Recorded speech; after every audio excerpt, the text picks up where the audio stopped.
Hammaga hello do'stlar. Bugungi videomizda biz premium case, ya'ni oltin sariq case bo'ladi. O'shani tezroq yig'ish usullarini ko'rib chiqamiz. Video boshlanishidan oldin sizlardan bitta iltimos, kanalga obuna bo'lib, videoga like bosib qo'yishni unutmang. Chunki bu bosgan likingiz, bosgan obunangiz menga ko'proq motivatsiya beradi va men yanada ko'proq foydali videolar ishlashga harakat qilaman. Qani bo'lmasam ketdik. Men o'zimni narigi ikkinchi bot akkauntimga o'tib olaman. Mana ikkinchi akkauntimga ham o'tib oldim. Endi biz shu premium case'ni tezroq yig'ish usullariga o'tib chiqamiz. Xo'sh, birinchi usulda bizlar agar akkauntimizga bir hafta kirmagan bo'lsak, bizda qaytgan o'yinchi, ya'ni qaytuvchi degan mana bitta sabitiya paydo bo'ladi. Shuni ustiga bosamiz.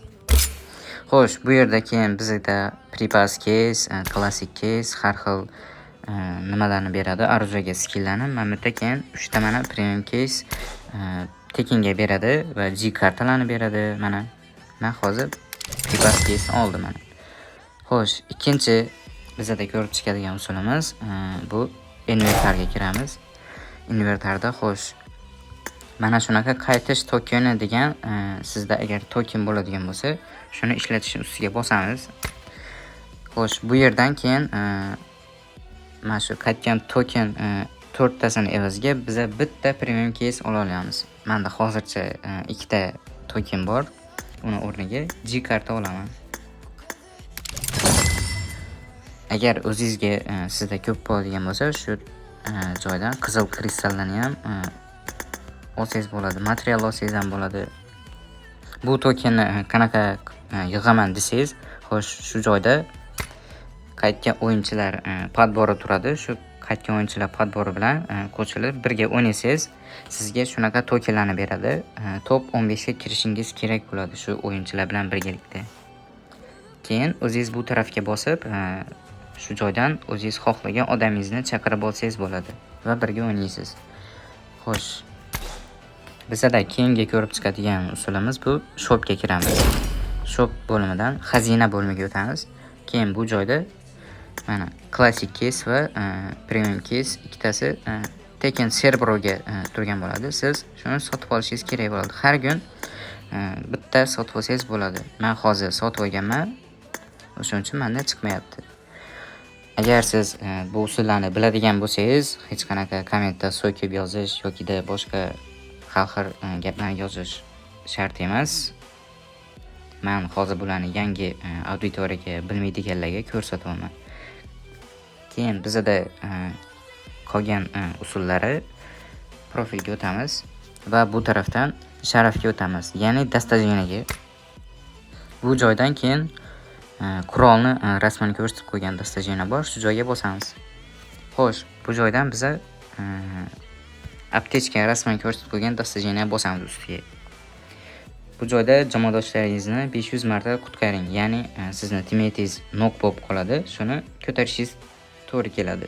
500 marta qilsangiz 6 dona premium case sizga beradi.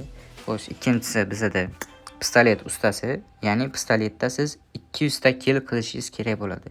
Hozir men 151 ta kill qilganman. Evaziga 10 ta premium case beradi. Bizda keyingisi ya'ni CMG bilan 2000 ta dushmanni yo'q qiling deb qo'ygan. Men hozir 1973 ta kill qilganman. Ya'ni Yumpida buni evaziga bizga 10 ta premium case beradi. Bizda keyingi dastajeniya bu sochma miltiq ustasi, ya'ni drabashkada biz 1000 ta kill qilishimiz kerak bo'ladi. Hozir men 599 ta kill qilganman. Agar siz 1000 ta kill qiladigan bo'lsangiz, sizga 10 ta tekin premium case taqdim qiladi.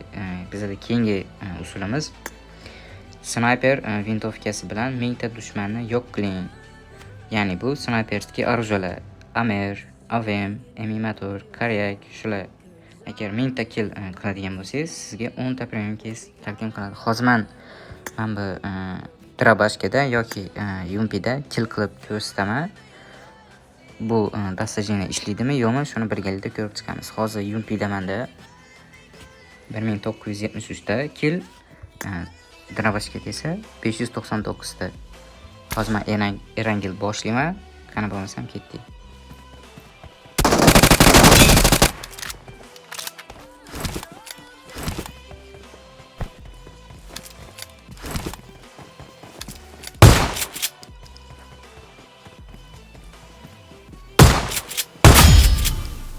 Mana do'stlar, videoga ham qaytib oldik.